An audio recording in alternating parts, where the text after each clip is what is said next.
Hello everyone, in this video I will show you how to fix ROG Strix G17 fingerprint not working issue.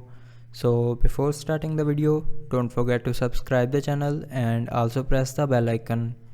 So to fix this issue, follow every single step as I am showing you in this video.